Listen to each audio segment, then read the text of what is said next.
طویل سفر تاریخ تھا، تو اس لیے پھر آپ نے دیکھا کہ بعضی قریب میں نے اس کا ذکر کیا تھا، اور کوئی کسی تعلق کی وجہ سے، کسی تفکر کی وجہ سے نہیں کیا تھا، بلکہ اللہ تعالیٰ کے حضور سجدہ ریز ہو کر دن میں بے شمار لوگ ہیں جو نفل پڑھتے ہیں، دعائیں کرتے ہیں، روزے رکھتے ہیں، اور اس میں ہم لوگ لگے رہے کہ پھر میں نے اس بات کا ذکر کیا تھا رپورٹ میں، کنونشن میں، کہ اللہ نے چاہا صحت اور زندگی شرط ہے تو مسلم کانفرنس صاحب کو مجاہد اور علی مسلمان بحال کر کے دیں. تو اس کے بعد کوششیں آہستہ آہستہ ہوتی رہی، اور جب ہم سردار سکندر صاحب کے پاس گئے، پہلے ایک وفد بھیجا، وفد سے پہلے عثمان علی خان اور کچھ لوگ خاموشی سے لگے رہے.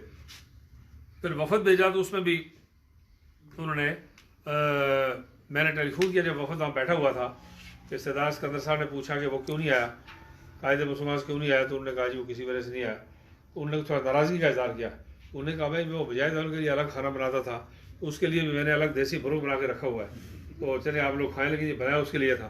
تو میں نے پھر جب مجھے یاسین صاحب نے وہاں سے فون کیا اور عثمان نے فون کیا، انہوں نے کہا جی کہ آپ جو ہے سکندر صاحب یاد کر رہے ہیں، تو میں نے ٹیلی فون کیا.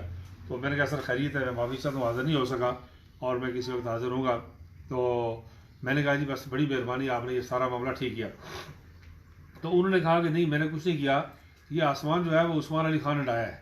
سکندر صاحب اپنا بولنے چلنے کا انداز بالکل ٹھیک ہے، جوان آدمی کی طرح، صحت ان کی ٹھیک نہیں ہے، لیکن گفتگو ان کا سارا سلسلہ وہ بالکل تر و تازہ ہے ماشاء اللہ، یاداشت افزا.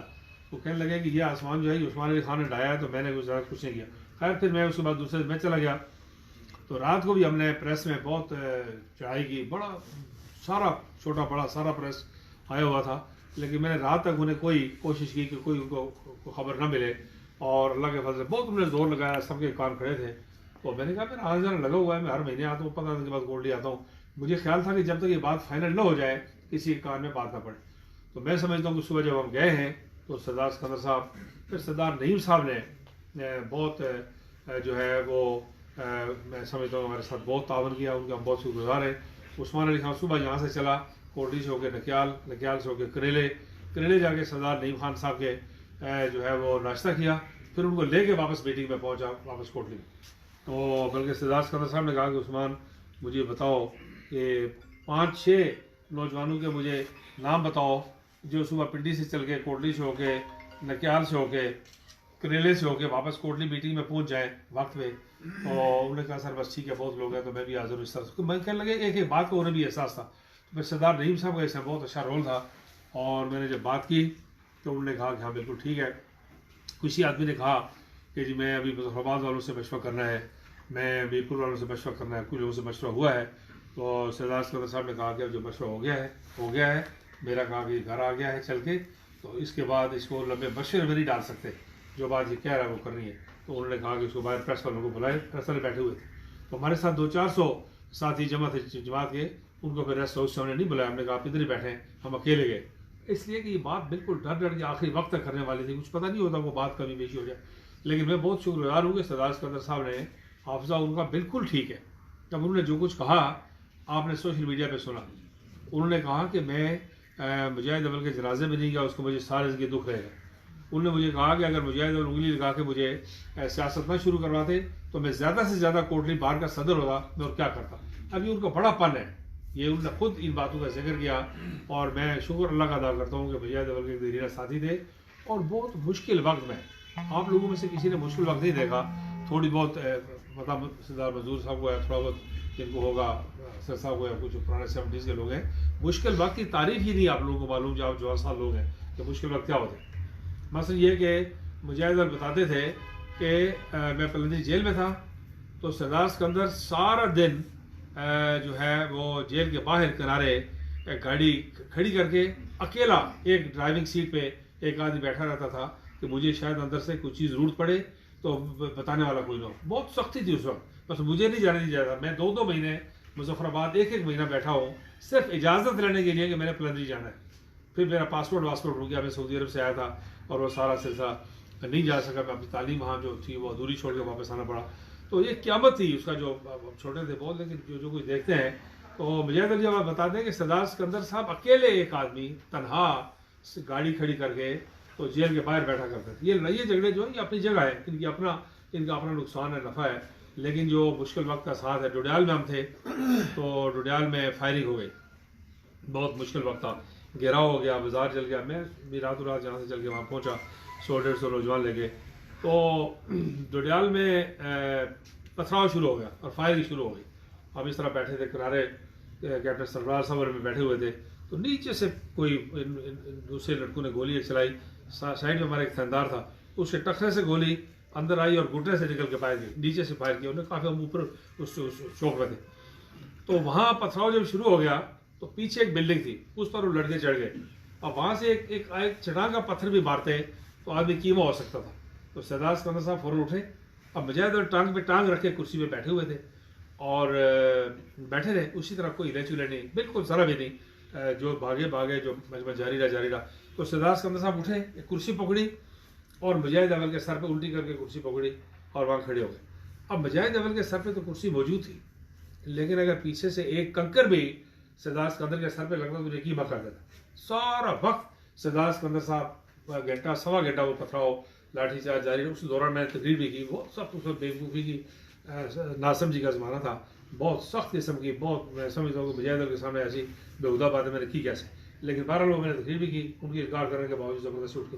تو وہ سردار سکندر صاحب کرسی الٹی کر کے تو مجاہد اول کے سر پہ رکھے تو بیٹھے رہے. اب لوگوں کو آپ کو اسی بات میں بتا رہا ہوں کہ لوگوں کو ایک پہلو یاد ہے، دوسرا یاد نہیں ہے. اور مشکل وقت جو کسی نے دیکھا نہیں ہے اس کو سمجھ نہیں ہے کہ کیا مشکل وقت کیا ہوتا ہے. تو بہرحال اللہ تعالیٰ نے کرم کیا کہ مسلم کانفرنس جو ہے وہ بحالی کے راستے پر ہے. میں نے فوراً اپیل کی تھی اور اللہ کا شکر ہے کہ 1.5 لاکھ سے زیادہ لوگوں نے 24 گھنٹے میں اس اپیل کو وزٹ کیا ہے. کہ میں نے کہا تھا کہ شکرانے کے نفل پڑھیں، صدقہ دیں. سب سے پہلے فوری طور پر وہاں راجہ آفتاب اکرم صاحب نے وہاں جو شکرانے کا صدقہ جانور نہیں منگوایا. اس کے بعد وہ ٹھیکیدار شاہد عباسی صاحب ہیں، انہوں نے ایک بہت بڑا بیل لے کے وہاں دلکوٹ غازی آباد کے کارکنوں نے کیا. اس کے بعد ملک کرامت صاحب آ گئے، 1.5 من مٹھائی لے کے. تو یہ سلسلہ پہ چل ہی رہا ہے. آج یہ ساجد قریشی صاحب یہ مٹھائی چاہیے اور سارا آپ سارے ساتھی جو اکٹھے ہوئے. تو کہنے کا مطلب یہ ہے کہ اظہار تشکر چاہیے. اللہ تعالیٰ نے اس ناچکور سے جو باقی سیاست پر لوگ کرتے ہیں اس راستے پر ہم لوگ نہیں ہیں. اللہ نے فرمایا کہ وَلَئِن شَكَرْتُمْ لَأَزِيدَنَّكُمْ، اگر میں میری مہربانی پر شکر ادا کرو گے تو بالتاکید میں ان میں اضافہ کروں گا. تو یہ اظہار تشکر یہ ہے کہ شکرانے کے نفل پڑھیں. ایک دفعہ آپ الحمدللہ کہتے ہیں، یہ بھی شکر کے زمرے میں آتا ہے. 150 دفعہ الحمدللہ رب العالمین پڑھیں، یہ بھی شکر کے زمرے میں آتا ہے. 2 رکعت نماز نفل ادیہ تشکر اللہ تعالیٰ پڑھیں، یہ بھی آتا ہے. کوئی چیز اللہ کے راستے میں قربان کریں، یہ بھی آتا ہے. تو یہ اس کو جاری رکھیے، اس لیے کہ یہ ایک نئے سفر کا آغاز ہوا ہے. ابھی بڑا سفر ہے، ابھی ہماری بہت ساری مخالف قوتیں اندر اور باہر اکٹھی ہو سکتی ہیں. یہ ایسا نہ سمجھیں کہ سب میدان مار لیا گیا. ابھی یہ ہے کہ ہم ایک نئے سفر کی تیاری کا اعلان جب کر رہے ہیں تو ہماری وہ مخالف قوتیں جو یہ سمجھتی تھی کہ مسلم کانفرنس کمزور ہو گئی، ختم ہو گئی الیکشن میں نے میرا اسٹیٹمنٹ تو آپ کو پتہ ہے، میں میاں صاحب 2 تہائی عروج پر تھے تو کم از کم 25-30 میرے بیانات اور تقریریں ویڈیو آڈیو میں موجود ہیں. میں نے کہا کہ میاں صاحب اور پاکستان کی سرزمین تنگ ہو جائے گی. جب زرداری صاحب نے چھیڑا تو میں نے کہا تھا کہ پیپلز پارٹی کا سندھ تک پیچھا کریں گے.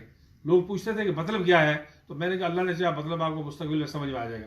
آج سارے ملک سے آزاد کشمیر سے سمٹتے پیپلز پارٹی جا کے وہاں نواب شاہ میں پہنچی ہے. تو میرے وہ بیانات اٹھا کے آپ پڑھیں جو کم عمر نوجوان ہیں، تاکہ آپ کو پتہ لگے میں نے کوٹلی سالانہ کنونشن میں کیا کہا تھا. ویڈیوز ہیں، آڈیوز ہیں سوشل میڈیا پہ.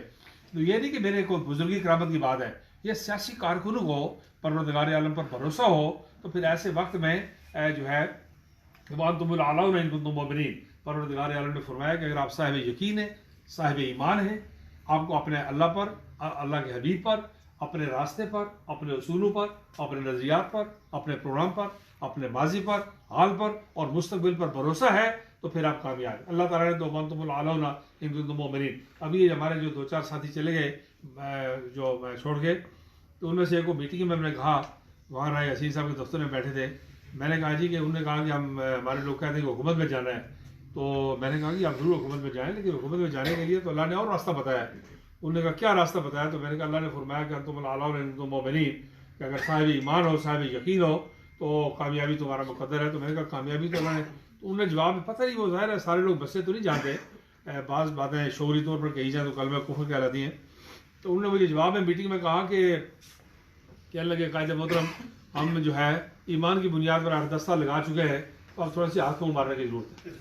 یعنی آپ اندازہ کریں کہ یہ حال جب سیاسی کارکنوں کا ہو جائے، اس لیول پر آ جائے تو میں نے کسی کو کہا کہ اچھا اب انہیں اقتدار میں جانے دیں تو ہم جدھر کہیں راستہ ملتا نہیں کرتے تو پتہ لگے گا کہ آخر میں کون کدھر پہنچا اور کیا صورت ہے. اور ہماری منزل اقتدار ہے بھی نہیں.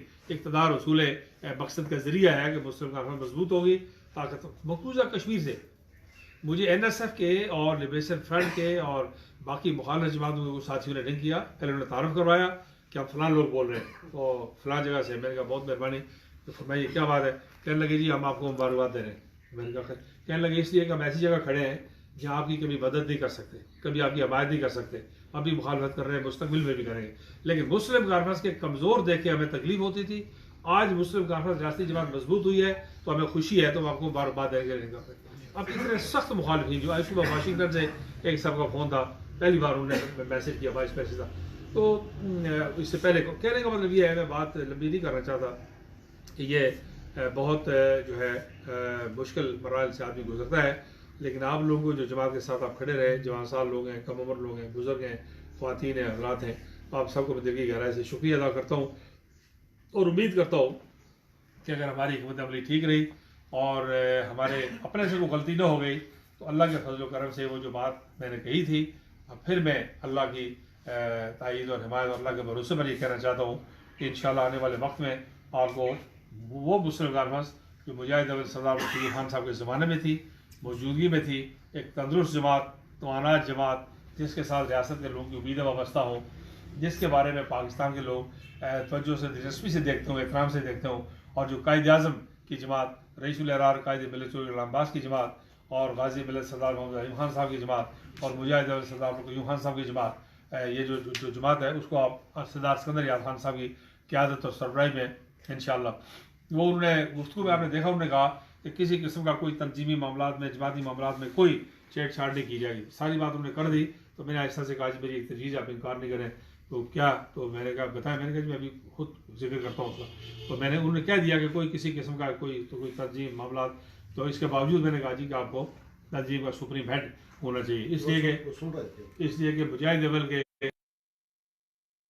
استقبالیہ بھی ان کے اعزاز میں کرنا چاہتے ہیں. سارے آزاد کشمیر سے تو 400-500 ساتھیوں کو, چیدہ ساتھیوں کو سب کو تو اکٹھا کرنا مشکل ہے, لیکن چیدہ لوگوں کو تاکہ ان کی بات کو خود سن لیں. اور اس کے بعد پھر ایک میرپور ڈویژن میں, ایک پونچھ ڈویژن میں, ایک مظفر آباد ڈویژن میں, اور ایک آدھ یہاں مہاجرین کے الکجات میں 3-4 انہوں نے کہا تھا میں حاضر ہوں, لیکن ان کو زیادہ چلاتے پھراتے نہیں ہے. 3-4 جگہوں پہ ان کو انشاءاللہ لے جائیں گے. باقی کام کاج. تو میں ایک بار پھر ساجد قریشی صاحب کا خاص طور پہ شکریہ ادا کرتا ہوں کہ یہ اکٹھے مل بیٹھنے کو انہوں نے اہتمام کیا, ورنہ یہ کام چل ہی رہا ہے اسی طرح. اب میڈم سیکرٹری جنرل نے آنا تھا, کسی وجہ سے وہ تاخیر ہو گئی, وہ تو میرن شاہ صاحبہ نے. تو باقی آپ لوگ یہاں موجود ہیں. میں آپ کا ایک بار پھر دل کی گہرائی سے شکریہ ادا کرتا ہوں اور دعا گو ہوں کہ اللہ تعالیٰ ہمارے اس سفر کو کامیابی سے ہمکنار کرے. اور جو لوگوں کی توقعات ہے مسلم کانفرنس کے ساتھ, دیکھیے ہر آدمی کی اپنی سمجھ کے مطابق جو ہے تو وہ معاملہ ہے. کوئی آدمی آزاد کشمیر میں نالی ٹوٹی اور کھمبا ٹھیک ہوتے دیکھنا چاہتا ہے, کوئی آدمی آزاد کشمیر میں کارکنوں کی عزت نفس بحال ہوتے دیکھنا چاہتا ہے, اور کوئی آدمی یہ دیکھنا چاہتا ہے کہ آزاد کشمیر میں ایک ایسا ماحول ہو جس سے آزاد کشمیر کو لوگ کہہ سکیں کہ تحریک آزادی کا بیس کیمپ ہے. بیس کیمپ کا مطلب یہ نہیں ہے کہ ہم توپیں چلاتے رہے اور اوپر سے جہاز لے کے بمباری کرتے رہے. بیس کیمپ کا مطلب یہ ہے کہ جو ریاست سے باہر کی سیاسی جماعتوں نے رستہ کشی کر کے آزاد کشمیر کو انتخابی میدان جنگ بنا دیا ہے, سیاسی میدان جنگ بنا دیا ہے. جماعتی جو سیاسی وہ بھٹو صاحب آزاد کشمیر جب گئے تو مجاہد کیا تھے کہ انہوں نے کہا کہ ہمارے لوگوں نے, یہ بھٹو صاحب کے الفاظ ہیں, انہوں نے کہا کہ ہمارے لوگوں نے, ان اپنی پارٹی کے لوگوں, انہوں نے کہا کہ ہمارے لوگوں نے اتنا سیاسی گند کر دیا ہے آزاد کشمیر میں کہ اگر میں سارے پاکستان کے دھوبی بھی لا کے یہاں بٹھاؤں تو گند صاف نہیں ہو سکتی. یہ بھٹو صاحب نے ان کو خراج تحسین پیش کیا تھا جو لڑے آپس میں اور سارے تلخی توشی کی اس وقت. تو کہنے کا مطلب یہ ہے کہ ابھی آزاد کشمیر کو جو ہے وہ چونکہ بہت مشکل حالات سے نکال کے آزاد کشمیر کو ہماری قیادت یہاں تک لے کے آئی ہے.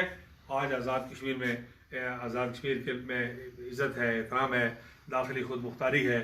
یہ آپ یہاں پاکستان میں رہتے ہیں, باقی لوگ باہر اندر رہتے ہیں, اتنا آزاد ماحول پورے جنوبی ایشیا میں کہیں نہیں ہے جو آزاد کشمیر کے اندر موجود ہے.